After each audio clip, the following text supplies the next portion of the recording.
Recently, Mickey Martinez published a Substack article talking about the alcohol centeredness of networking. And I just wanted to amplify this discussion and continue talking about different ways that we can consider having events, networking, festivals, wrap parties, other things where we take into consideration alcohol and substance abuse, as well as larger discussions about mental health and coping strategies.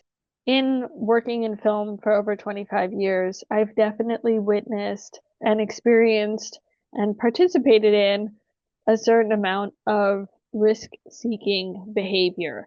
There is just generally a egotistical nature to wanting to become a filmmaker. The belief that you have a story to tell that other people should hear, and to then go out and pursue it and convince other people to come together and tell this story.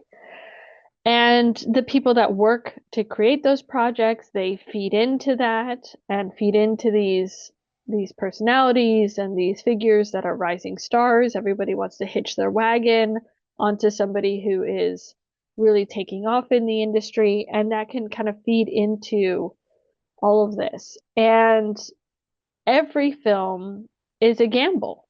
You don't really know, are people actually going to like it? And you put all this time and effort and money, and people have come together to make this project, and then you market it and you hope that people actually show up and spend money on this product that you've created. And so to a certain extent, I have seen kind of an addict mindset among filmmakers. Now, that doesn't mean that you are an addict or that you have problems. I'm not here to judge, but I can speak for myself in my own experience that I've definitely felt this myself, experienced it myself, and I definitely think it's something that in a workplace environment such as film, you have to have some kind of sense of boundaries and rules and ethics and respect, and how do we approach this in a healthy way where a lot of times the work that we're creating is inspired by trauma or deals with trauma or deals with difficult issues. And this, not, we're humans, we're flawed, we're not all in a good place, and not everybody has access to therapy or medication or believes in it or, all different kinds of things. So there's this is just something that I think is really important. It's something that I talk about a lot in my own classes and with the people that I collaborate with. I think there's a way to do this in a healthy way, and a lot of it comes down to dealing with your own personal demons. But the other side of it is the cultural side of the work environment. Back in the Mad Men days where people were drinking cocktails at lunch, I mean, people don't conduct business that way anymore. But in the film industry, everybody knows that some of the best places to meet people is at the parties at festivals, or at the parties for the award ceremonies and things like that. It is a party centered culture. And a lot of times those parties are sponsored by alcohol. So the alcohol is free and there's not necessarily a drink ticket limit. And it's basically open bar for however long the event is. And this kind of culture can be, alcohol can be a gatekeeper where people who don't want to participate in drinking, it can be hard to be the sober person amongst a lot of drunk people. And in a business where it's all about networking and relationships and who you know and all of that, there can be a lot of pressure to be fun and let loose and drink. You want to go with the norm. You want to go with what everybody else is doing because that is how you're going to make this great connection because you're going to be the fun person who had this great night with this important filmmaker that you're now going to collaborate with in the future. And I am definitely not straight edge or straight laced or, I've definitely had fun, but I also, especially looking back, see a lot of recipe for disaster. One of my first experiences in the industry in Los Angeles, I was at a Christmas party for a company I was working for, and my fellow intern was throwing up in the bathroom. Is this what you want to be seen as by your work colleagues, by people you want to collaborate with?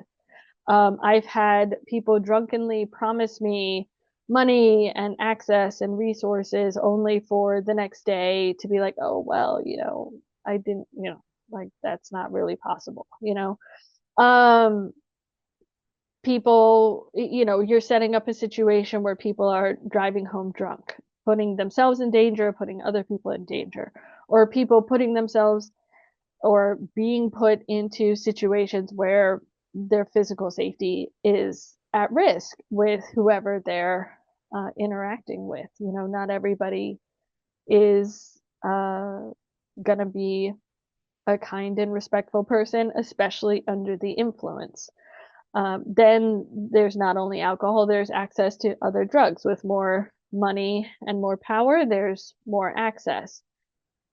So, we've all kind of read horror stories. Maybe we've experienced some of them ourselves. And so I think this is just a really important conversation because I know a lot of people in recovery. And when you go to a film festival where it's free beer on tap and alcohol sponsored parties, some people in recovery might not feel comfortable in those situations. Um, some people, it just kind of depends on their own personal journey. Some people might not feel comfortable or might not participate because of their religion. And I was just hearing about recently how alcohol consumption is going down, especially amongst young people. So this kind of alcohol centered, freewheeling culture in the film industry, I think needs a rethink. I'm not saying parties are bad and nobody should party, but there has to be other ways to network. And even just the idea that we need liquid courage to be able to go up and network and talk to people. Some of that can be alleviated by not making it alcohol centered and everybody has to awkwardly introduce themselves to other people. So these are things that I think are just really important to consider because it is a strange industry where we are friends with our colleagues, and again, that can be its own gatekeeper because we want to work with people that we enjoy spending time with, and if we enjoy spending time with people because we're all high or drunk or whatever, then that's not necessarily going to translate into good work. So again, I think that there's a conversation here.